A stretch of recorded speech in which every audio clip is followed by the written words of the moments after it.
One of the things you can jot down is to build your confidence, okay? And that's something that's a big objective of mine, is to build your confidence.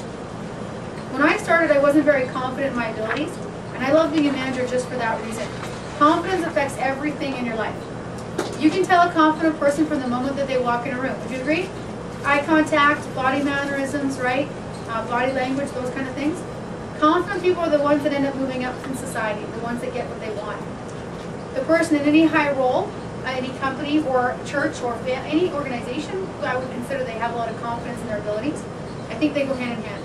You're going to notice day by day the confidence in your abilities will just keep on increasing every day that you work with Cutco and with Vector. Working with people is one of the biggest areas that you can have the most confidence in that will affect your marketability. So it will be the one factor that helps you get so many other positions later. Communication skills is different than confidence, so I want to touch on that a little bit on communicating. It doesn't matter what your focus is, what degree or what area you want to go into with your next position or with school, you're going to need these skills. Paul Kissel is a great example of this. He worked with me for 3 years.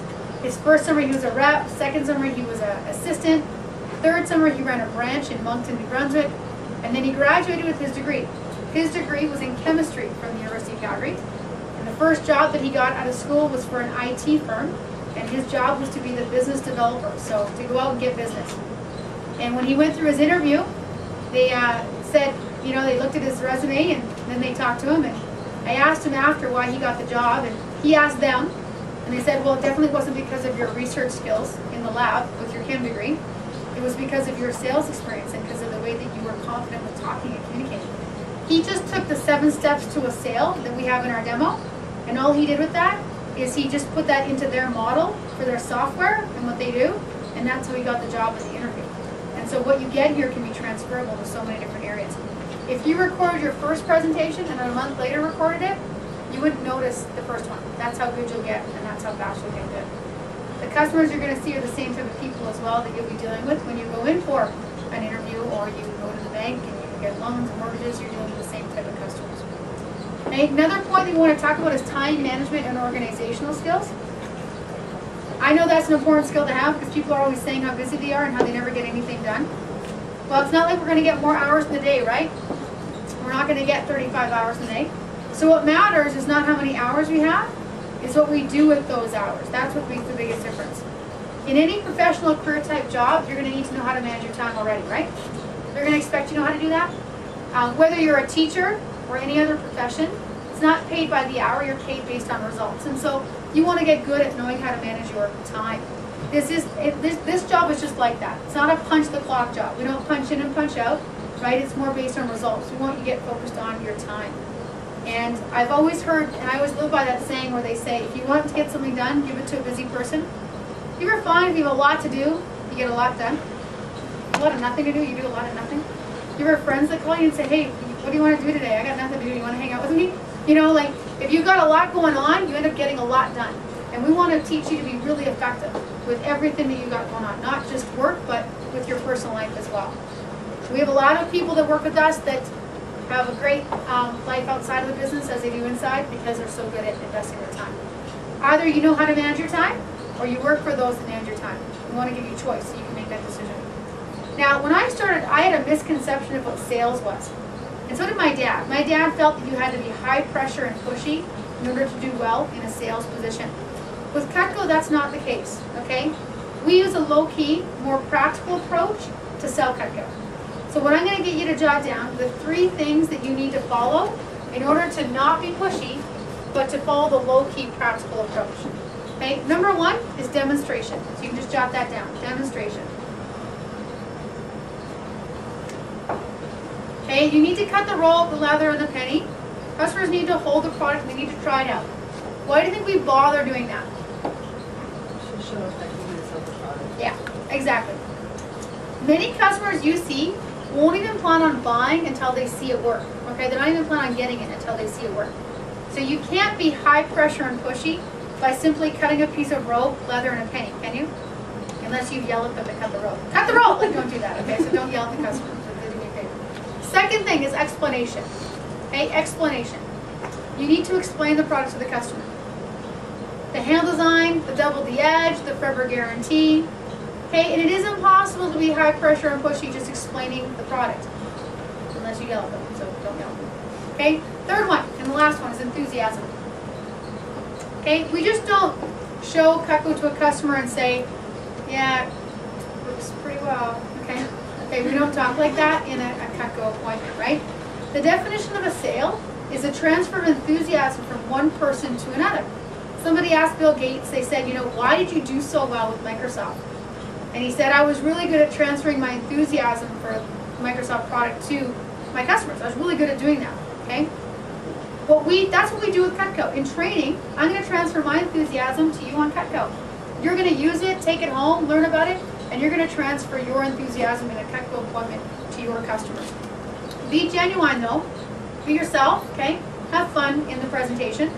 Like I said, selling a quality product like Cutco really is a piece of cake, okay? If you forget everything that I teach you, just remember to do two things, okay? That's it. Just cut rope and smile, okay? That's what you have to do. Just cut rope and smile. Now you won't forget everything, but if you do those two things, it'll be fun. Okay? Last couple of things, I have some office rules, okay, that I need to go through with you. Nothing heavy duty, but still important, okay? First one is professionalism, okay? Number one is professionalism. Okay, you don't have to go and buy a new wardrobe, but you need to look nice when you come into training and into meetings. When I started, I had to borrow clothes to get to the interview. Not kidding. And then borrow them for training, okay? Because I didn't actually own nice clothes because my jobs before Vector were in construction and landscaping. So, didn't have a wardrobe. So, good thing my roommate, I borrowed some clothes to get to training. And I'm okay. If you wear the same thing for all 3 days of training, as long as it's clean, I'm cool with that.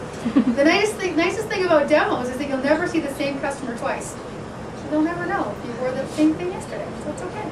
And as long as it's clean, that's the most important thing, right? So you don't have to buy new clothes, but you got to look nice, okay? So we ask no jeans when you come into training, okay? No jeans at demos, okay? We ask you to look nice. And when you dress more professionally, you act more professionally. For your demos, you don't need to wear a suit. You definitely can wear a suit in the office, okay? That's totally great. You can do that. But for demos, you don't need to wear a suit, okay? But don't wear, ripped jeans and a coat and a shirt, because that's just not going to come off the right way. Now, since we're on the topic of professionalism, okay, in the office, we don't swear, okay? We don't tell dirty jokes. Not that it bothers me a ton, it's just that it might for somebody. And I don't want anybody that I work with to feel uncomfortable, so we just don't do that in the office. Okay, second thing you can jot down for office rules, okay, is positive expectations. Positive expectations. We don't tolerate negative thinkers. Our team is like a beautiful bowl of fruit. Okay, I know this sounds very different as an example, but I'll explain. Okay, if you had a bowl of fruit that had apples in it and one that had apples, bananas, oranges, and kiwi and pineapple, which one would you pick? Oh, you're just an apple guy? And who's everyone else? Thank you. You're just an apple guy? For girls too? Pineapple. Oh, good. Okay. Okay. So we'd pick the variety, most of us would, right? Okay. Why would we pick the variety? Yeah. And there's more flavors and everything. Why am I using our team like that? Because our team has different people in it. And what I mean by that, some of them are really extroverted. When you meet them, you'll go, wow, that person's very extroverted. The next person you'll meet, wow, they're pretty low-key. They're actually kind of shy. Then you'll meet somebody who says, oh, I've had lots of sales experience. You meet someone who hasn't had any.